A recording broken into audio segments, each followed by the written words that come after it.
Hello everyone, मैं अमोल का sir आपका स्वागत करता हूं। दोस्तों, लाइव स्ट्रीमिंग में थोड़ा नेटवर्क इशू आ गया, इसकी वजह से लाइव स्ट्रीमिंग कंटिन्यू नहीं हो पाई। बट डोंट वरी सर, हम रुकने वाले थोड़ी ना है। कुछ भी प्रॉब्लम आ जाए सर, ये चैप्टर के 12 में से 12 मार्क्स तो जाने नहीं चाहिए।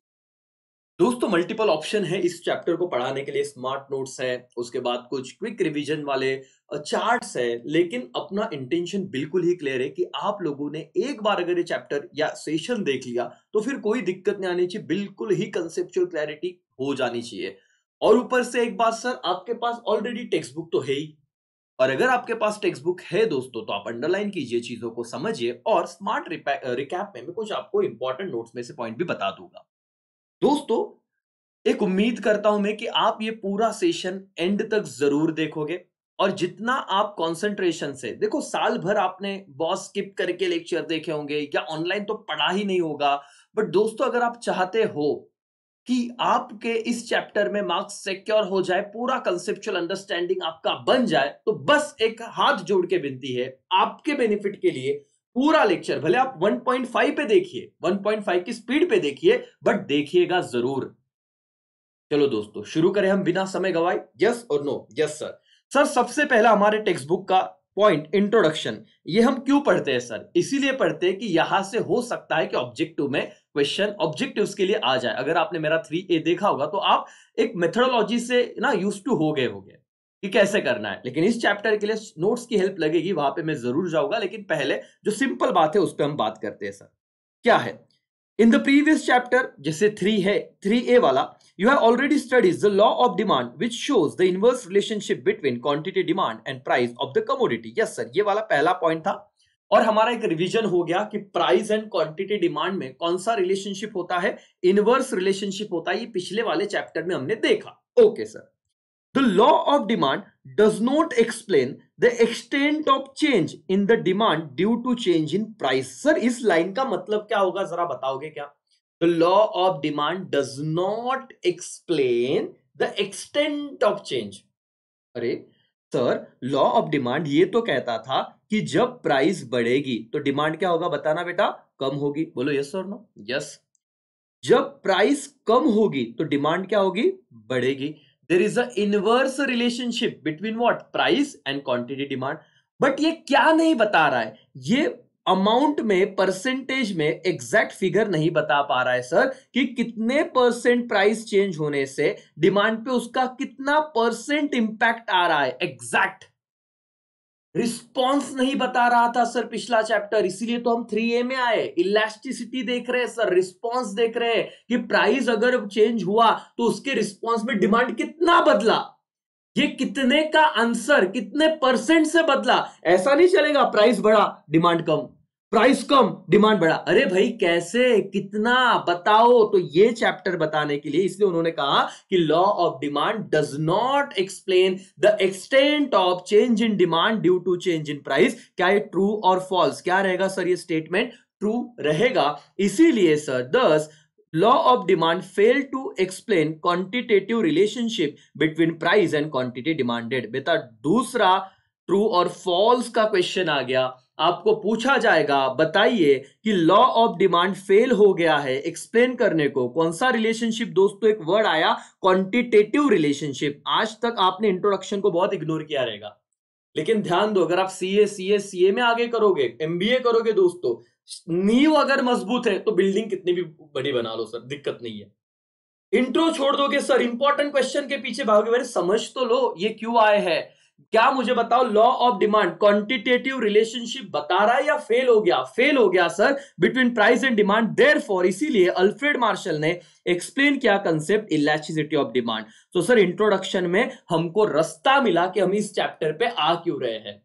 कौन सा रिलेशनशिप एक्सप्लेन नहीं कर पाया बताइए तो? सर, क्वांटिटेटिव रिलेशनशिप एक्सप्लेन नहीं हो पाया। कहां पे? लॉ ऑफ डिमांड में। तो उस क्वांटिटेटिव रिलेशनशिप को between price and demand explain करने के लिए हमने क्या बनाया सर? प्रोफेसर अल्फ्रेड मार्शल ने क्या एक्सप्लेन किया? Elasticity of demand. मुद्दा समझा? Yes or no? बिल्कुल क्लियर है बेटा एवरीबॉडी। 3 पॉइंट में मैंने इस इंट्रोडक्शन को समझा। लर्न नहीं करना है, सिर्फ समझना है। सर, पहला तो प्रीवियस चैप्टर में हमने ये देखा, there is a inverse relationship between what? Price and quantity demanded. पहला पॉइंट। दूसरा पॉइंट हमने ये समझा सर, लेकिन पिछला चैप्टर सिर्फ ये बता रहा था कि प्राइस बढ़ने की वजह से डिमांड कम होगा, बट एक्सटेंट कितने से ये नहीं बताया। फिर उसी चीज को आगे उन्होंने और सिंपल बताया कि लॉ ऑफ डिमांड फेल हो गया। कौन सा रिलेशनशिप? क्वांटिटेटिव। बोलो मेरे साथ, कौन सा? Quantitative relationship between price and quantity demand. And that's why Alfred Marshall ji ने नया कंसेप्ट लेके आए, that is elasticity of demand. जो कौन सा रिलेशनशिप बताएगा मालिक? Quantitative relationship. और अब हम कंसेप्ट पे जाएंगे दोस्तों, ताकि आपका बेस एक बार बन जाए। व्हाट इज इलास्टिसिटी ये आपको समझे। और ये पहला, द टर्म इलास्टिसिटी इंडिकेट्स मतलब वो दर्शाता है responsiveness of one variable to change in other variable. Sir one variable मतलब मैं पकड़ता हूं डिमांड कि एक, अज्यूम करो एक वेरिएबल क्या है? डिमांड। अदर कुछ भी हो सकता है, प्राइस, इनकम, क्रॉस इलास्टिसिटी, जो भी है। इसलिए तो हम देखेंगे टाइप्स ऑफ इलास्टिसिटी। उन्होंने क्या कहा? एक पर्टिकुलर चीज में कुछ बदलाव आ रहा है। वो बदलाव क्यों आ रहा है? क्योंकि दूसरा कुछ तो सर ऊपर नीचे हुआ रहेगा। सर प्राइस बदल गया, प्राइस बढ़ गया, इसीलिए क्वांटिटी का डिमांड कम हुआ। कितने से? ये जो रिस्पॉन्स चेक करने की बात है। वापस एक बार बताइए सर, द टर्म इलास्टिसिटी मतलब क्या? वो इंडिकेट करता है responsiveness of one variable to change in other variable. And that's why sir आगे हम देखते हैं, elasticity of demand refers to degree of responsiveness. Underline करो सर, फिलिंग द ब्लैंक्स के लिए आएगा। क्या रेफर करता है? Response, degree of responsiveness of quantity demanded to change in price and क्या? Other factor. कि प्राइस और अदर फैक्टर चेंज होने की वजह से कितने परसेंट से डिमांड ने रिस्पॉन्ड किया, ये रिस्पॉन्ड देखना मतलब इलास्टिसिटी ऑफ डिमांड। बस सर इतना था, थोड़ा समझा, आगे जाएंगे टेक्स्ट बुक के नेक्स्ट पैरा पे। चलो लेके आओ sir. According to professor Marshall, elasticity of demand is great or small according to what amount of demanded which is raise much or little. Sir ये छोड़ दो, आपने नहीं किया तो भी चलेगा। It is clear from the above definition that elasticity of demand is technical term which describe, क्या डिस्क्राइब करता है सर? रिस्पॉन्सिवनेस। ये वर्ड बार बार याद रखना sir. Change in quantity demand to fall or rise in its price. Price कम और ज्यादा होने की वजह से जो क्वांटिटी के, जो डिमांड में बदलाव आया है, वो बदलाव को मेजर करना, उस रिस्पॉन्स को मेजर करना मतलब क्या? Elasticity of demand. ठीक है सर। चलो अब दोस्तों आते हैं types of elasticity of demand पे। और इस पे मैं आपको चार्ट पे भी लेके जाऊंगा, टेक्स्ट बुक से बताने की कोशिश करूंगा, लेकिन मैं चार्ट नोट्स बताने के बाद उसका स्क्रीनशॉट आप खींच लो, उतना भी आपने पढ़ लिया, इनफ हो जाएगा। चैप्टर में बहुत ज्यादा कॉन्फिडेंस आएगा बेटा। ये देखो इसका आंसर तो आपका लर्न हो जाएगा। आईपीसी, आईपीसी की धारा 320 के तहत सुना ही रहेगा। सर ये तो सिंपल है, या से मेमोरी टेक्निक की जरूरत है नहीं। लेकिन ये सवाल याद रखना बेटा, क्वेश्चन मैंने आपको पिछले सेशन में भी बताया था, इस चैप्टर के दो क्वेश्चन बहुत ज्यादा है ना कि सिमिलर लगते, लेकिन आंसर अलग है। और बच्चे गलती करके आते हैं ओवर कॉन्फिडेंस में। सवाल पूछा जाता है explain the types of elasticity of demand, बच्चा आंसर लिख के आता है explain the types of price elasticity of demand का। वापस एक बार बता रहा हूं, सवाल पूछा जाता है explain the types of elasticity of demand, और बच्चा का लिख के आता है प्राइस इलास्टिसिटी ऑफ डिमांड। कैसे सर? समझो। चलो यहाँ पे आओ, इसका मैं पर्टिकुलर आपको पहले ही नोट्स पे लेके जाऊंगा, ताकि आप लोगों को बहुत अच्छे ढंग से वो चीज समझ जाए करके। सुनिएगा दोस्तों, ये पहले तो क्वेश्चन जो मैं लाइव में पहले इनिशियल कुछ मिनटों मैंने बताया था, वो आप नोट कर लीजिए कि ये दोनों क्वेश्चन पे आपको बहुत बारीकी से ध्यान देना है। अभी जो हम पढ़ रहे हैं वो क्वेश्चन नंबर 1 है, एक्सप्लेन द टाइप्स ऑफ क्या? Elasticity of demand. 3 he type है। और जो दूसरा क्वेश्चन आ सकता है वो भी इंपॉर्टेंट है, और ये सेशन के बाद आपको कोई दिक्कत नहीं पड़ेगी, इतना लेक्चर देख लो बात खत्म हो जाएगी। Sir explain the types of price elasticity, क्या आंसर लिखना है बताऊंगा, लेकिन दोनों क्वेश्चन के आंसर अलग अलग है, दोनों क्वेश्चन अलग अलग है, इतना याद रखना दोस्तों। चलो, कौन से चार्ट की बात कर रहा था सर मैं? सर पहले आप एग्जाम में ऐसा प्रेजेंटेशन करोगे, ध्यान से सुनो।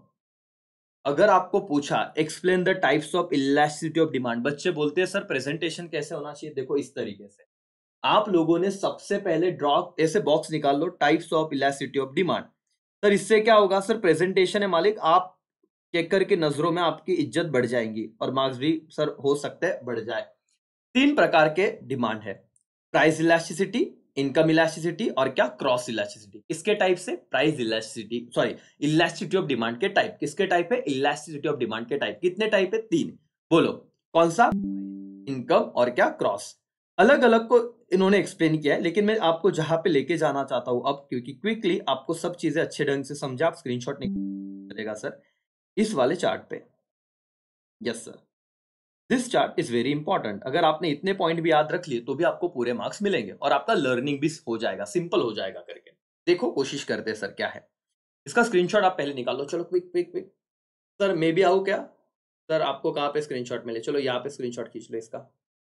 एवरीबॉडी स्क्रीनशॉट ले लिया आपने? नहीं तो पॉज करके खींच लेना। चलो, और एक रिक्वेस्ट है दोस्तों, क्या करना है, हजारों के व्यूज में 100-200 लाइक आ रहे हैं, अच्छी बात है।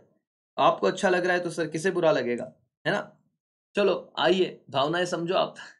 सर 3 प्रकार क्या है मालिक? प्राइस, इनकम और cross.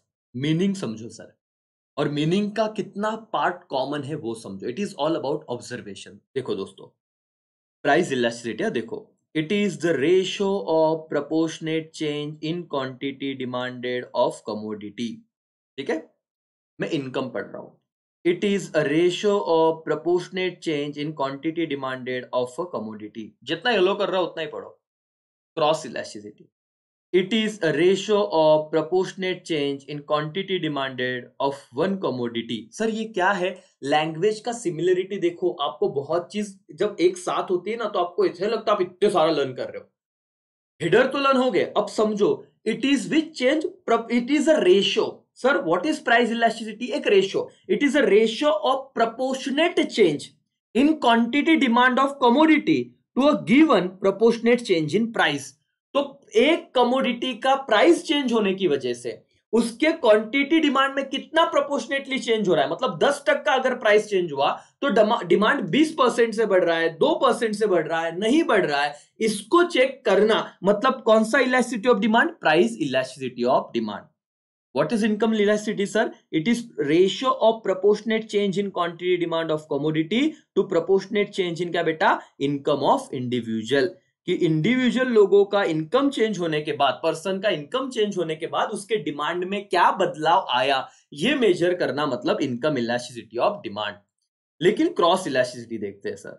It is a ratio of proportionate change in quantity demand of one commodity to proportionate change in price of other commodity. किसी दूसरे कमोडिटी के प्राइस में चेंज होने की वजह से किसी ए कमोडिटी का डिमांड चेंज हुआ क्योंकि बी कमोडिटी का प्राइस चेंज हुआ, तो सर ये क्रॉस इलास्टिसिटी है।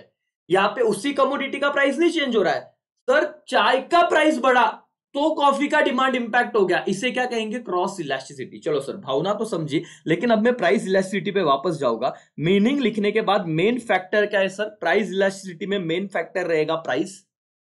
इनकम इलास्टिसिटी में मेन फैक्टर रहेगा इनकम ऑफ इंडिविजुअल। और क्रॉस इलास्टिसिटी में मेन फैक्टर रहेगा प्राइस ऑफ या तो सब्स्टिट्यूट, नहीं तो क्या? Complementary goods. याद रखना इस चीज को, इसलिए मैंने स्क्रीनशॉट लेने को कहा। ये अपने आप आपका लैंग्वेज या राइटिंग अच्छा हो जाएगा। मेन फैक्टर क्या है सर? प्राइस इलास्टिसिटी में प्राइस, इनकम में but obvious income of an individual, और क्रॉस इलास्टिसिटी में प्राइस ऑफ क्या बेटा? सब्स्टिट्यूट या कॉम्प्लीमेंट्री गुड्स। ठीक है सर, फॉर्मूला याद रखना दोस्तों। परसेंटेज, इसको प्रोपोर्शनेट बोला ऊपर, परसेंटेज ये डेल्टा, डेल्टा मतलब आप चेंज बोल सकते हो। तो फॉर्मूला पढ़ते कैसे देखो, proportionate change in quantity demanded, यहां पे मैं डी लिखता हूं, proportionate change in quantity demanded divided by proportionate change in price. वापस मैं यहां पे लिखूं सर, ये परसेंटेज को मैं प्रोपोर्शनेट बोलता हूं, ये डेल्टा उसे क्या कहता हूं? Change. Proportionate change in quantity demand divided by proportionate या परसेंटेज चेंज इन क्या बेटा? प्राइस। ये किसका फॉर्मूला है? Price elasticity of demand. बोलो किसका है सर ये formula? Price elasticity of demand. समझा? ED is equal to, yes or no? Yes. Income elasticity देखो, ईडी नहीं, यहां पे क्या है? E Y. ऑब्जर्व करना, टेक्स्ट बुक में भी देख लो सर। क्या फॉर्मूला है? Percentage change in quantity demand, ऊपर तो फिक्स है, नीचे है परसेंटेज चेंज इन क्या? इनकम। तो ये वाला formula, quantity demand divided by percentage change in income को डिनोट किया है वाई से। टेक्स्ट बुक में भी सेम ही है, कोई दिक्कत नहीं है सर। और लास्ट में क्रॉस इलास्टिसिटी का क्या फॉर्मूला है सर? ध्यान से देखिए, proportionate change in quantity demand of product A divided by proportionate change in price of product B. Sir कैसे लिखोगे? यहाँ पे आप भी लिख लो मेरे साथ, चलो हम साथ में ही लर्न कर रहे हैं। Percentage change in quantity demand of, मैं पूरा लिख रहा हूं, ऑफ क्या बेटा? प्रोडक्ट ए। प्रोडक्ट ए का क्वांटिटी डिमांड चेंज हुआ बिकॉज परसेंटेज चेंज इन क्या, प्राइस ऑफ क्या, प्रोडक्ट बी, कि दूसरे कमोडिटी के प्राइस में चेंज होने की वजह से किसी दूसरे कमोडिटी का क्या हुआ सर, डिमांड चेंज हो गया। और आपको पूछा जाएगा कि क्रॉस इलास्टिसिटी यूजुअली कौन से गुड्स में लगती है सर, तो सब्स्टिट्यूट गुड्स और कौन से गुड्स, कॉम्प्लीमेंट्री गुड्स। इतना याद रखना, ये फॉर्मूला लिखोगे तो भी चल जाएगा करके। और इसलिए लिख रहा हूं सर, टाइम जा रहा है बट ना आप लोग समझिए कि आपको मार्क्स भर भर के मिलेंगे, और एक बार ये समझ गया तो लर्न हो जाएगा करके। मैं टेक्स्ट बुक पे भी लेके जाऊंगा, कोई घाई नहीं है। और सर वैल्यूज क्या है, आपको पता है प्राइस इलास्टिसिटी इन्फिनिट हो सकती है, थोड़ी देर में हम पढ़ेंगे। जीरो हो सकता है, इक्वल टू वन हो सकता है, ग्रेटर देन वन, और क्या, लेस देन वन। ये सारी चीजें प्राइस इलास्टिसिटी की हो सकती है, जो थोड़ी देर में हम पढ़ेंगे। इसको कहते हैं वैल्यूज। इनकम इलास्टिसिटी क्या है sir, can be positive, negative और जीरो। और cross elasticity can be positive, negative और जीरो, ऐसे उन्होंने लिखा हुआ है करके सर। एनीवेज दोस्तों, बिल्कुल भी डरो मत, आपके टेक्स्ट बुक में क्या दिया हुआ है सर, सेम यही था सब। यस सर, पहला उन्होंने दिया था इनकम इलास्टिसिटी। अब यहाँ पे आप स्पीड बढ़ा सकते हो लेक्चर की, क्योंकि मैं वही चीज पढ़ा नहीं रहा हूं, सिर्फ आपको ऑब्जर्व करा रहा हूं, और कुछ बातें यहाँ पे मैं आपको दिखाना चाहता था, उसके लिए लेके आया। ये देखो, फॉर्मूला वही है, इन्होंने पूरे वर्ड्स में लिखा है, हमने शॉर्ट में लिखा था। यहाँ पे सर ये लिखने की जरूरत है, ऐसा लिखा नहीं लिखा तो चलेगा सर, कोई दिक्कत नहीं। ऐसा आपने नहीं लिखा तो भी चलेगा, जितना उस चार्ट में था उतना लिखा तो भी मार्क्स मिलेंगे। सिर्फ ये याद रखना बेटा, ये इंपॉर्टेंट है क्योंकि ऑब्जेक्टिव में आता है, और टेक्स्ट बुक हम छोड़ नहीं सकते 1 मार्क्स के लिए। नॉर्मल गुड्स का जो इलास्टिसिटी है, इनकम इलास्टिसिटी, वो क्या रहेगा, पॉजिटिव। इंफीरियर गुड्स का, ठीक है, इंफीरियर मतलब पता है ना, लो क्वालिटी गुड्स का जो इनकम इलास्टिसिटी है वो क्या रहेगा, नेगेटिव। और नेसेसरी गुड्स का इनकम इलास्टिसिटी क्या रहेगा बेटा, जीरो। चलो ये चार्ट मैं ऐसे बनाता हूं, क्योंकि आपको 1 मार्क्स के लिए सवाल आएगा। कौन सा elasticity sir, income. Income elasticity, बेटा सबका ध्यान है यहाँ पे, बोलो यस और नो, आप कमेंट करते रहो, ऐसे समझो कि लाइव पढ़ रहे हो। इनकम इलास्टिसिटी 3 होगा सर, एक तो क्या, पॉजिटिव, लिख लो सर, नहीं तो नेगेटिव, नहीं तो क्या सर, जीरो। पॉजिटिव कौन से गुड्स में सर, नॉर्मल गुड्स के केस में इनकम इलास्टिसिटी क्या है sir, positive. Sir inferior goods में इनकम इलास्टिसिटी क्या है, नेगेटिव। ये कब समझेगा, जब ऑब्जेक्टिव आएगा, अभी तो आप समझ लो। सर लेक्चर आपको लग रहा होगा सर बहुत धीरे है, सर फास्ट पढ़ाओ ना, कोई जरूरत नहीं है। आप इस चीज को देखो, इस लेक्चर के बाद कोई दिक्कत नहीं होनी चाहिए सर, क्योंकि कंसेप्ट की बात है मालिक, सीधा सीधा हम भाग नहीं सकते। और आपको पूछा नेसेसरी की केस में क्या हो रहा है सर, इसके आगे मैं कंसेप्चुअल बताऊंगा ही। नेसेसरी की केस में इनकम इलास्टिसिटी क्या होता है बेटा, जीरो। तो in case of necessity income elasticity zero, in case of inferior goods income elasticity is negative, और नॉर्मल गुड्स क्या रहेगा, positive. That's it. Cross elasticity का फॉर्मूला देखो, वही चीज है जो हमने की, और आपका खत्म हो गया ये पार्ट। प्राइस इलास्टिसिटी वही फॉर्मूला है सर जो हमने पढ़ा, और वही एक्सप्लेनेशन भी है, कोई दिक्कत नहीं कर। दोस्तों अब जो दूसरा इंपॉर्टेंट सवाल है वो हम करेंगे, दैट इज टाइप्स ऑफ क्या, प्राइस इलास्टिसिटी ऑफ डिमांड। ये पहला पार्ट है जहां पे मैंने आपको इलास्टिसिटी ऑफ डिमांड के टाइप्स बताए। कितने टाइप्स से, 3। अगर आपको और एक चीज चाहिए, आपको एक बार देखना है, ऑब्जर्व करना है सर, तो आप यहां से भी ऑब्जर्व कर सकते हो। ये रहे टाइप्स, देखो। और इसमें आपको जो मैंने बताया इसका स्क्रीनशॉट खींच लो, चलो फटाफट। सर एक पॉइंट को इतना शिद्दत से करो कि वो फिर कहीं भी प्रॉब्लमेटिक ना बने। नॉर्मल गुड्स में इनकम इलास्टिसिटी पॉजिटिव होता है, इंफीरियर गुड्स में इनकम इलास्टिसिटी नेगेटिव होता है, और नेसेसिटी के केस में इनकम इलास्टिसिटी क्या होता है, जीरो। स्क्रीनशॉट खींचो। सेम यहाँ पे आओ दोस्तों, ये मैच द पेयर्स ऑब्जेक्टिव कहीं पे भी आ सकता है। सब्स्टिट्यूट गुड्स की केस में मैंने कहा ना, ये क्रॉस इलास्टिसिटी में ही आएगा। आपका क्रॉस इलास्टिसिटी क्या है, पॉजिटिव।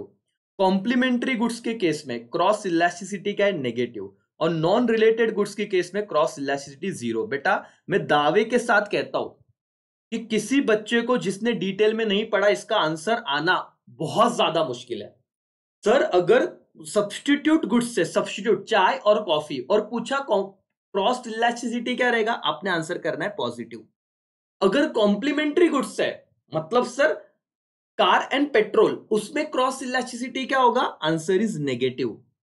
और सर नॉन रिलेटेड गुड्स, ये वाला पेपर में आ जाता है कि नॉन रिलेटेड गुड्स के केस में क्रॉस इलास्टिसिटी क्या होगा, तो आपका आंसर होना चाहिए क्या सर, आंसर होगा 0 सर। ये मार्क्स आपके जाने नहीं चाहिए सर। इसका स्क्रीनशॉट खींचिए फटाफट, इसका स्क्रीनशॉट खींचिए। और सर और मैडम, मुझे मेरे मतलब मेरे को अभी मेरे पास फोन नहीं है, तो मैंने भी खींचा होता। और आपको जस्ट ए मिनट, अपने पास दूसरा भी चैनल है, मतलब मैं भी तो देख सकता हूँ यूट्यूब पे जो तुमको भेजा है करके, यस और नो, तो वो मैं स्क्रीनशॉट ले लेता हूँ और आपको शेयर कर दूंगा करके, ठीक है। अरे भाई हाँ, चलो पे अटेंशन, आप भी भेज देना मुझे। इसका स्क्रीनशॉट ले लिया बेटा, यस। अब दूसरा सवाल चालू हो रहा है, types of price elasticity of demand. इसका मैं सेपरेट वीडियो बनाता हूँ। देखो आराम से जाएंगे, पार्ट 1, पार्ट 2, पार्ट 3, पार्ट 4। लेकिन इतना सीरीज देख लिया, आपको कोई दिक्कत नहीं आएगी। और आपको भी एक रहेगा यार, 20 मिनट का तो लेक्चर देखना है, 10 मिनट का तो लेक्चर देखना है, लेकिन ये आपको देखना बहुत जरूरी है। राइट दोस्तों, एवरीबॉडी। तो छोटा सा ब्रेक लो, मिलते हैं थोड़ी देर में।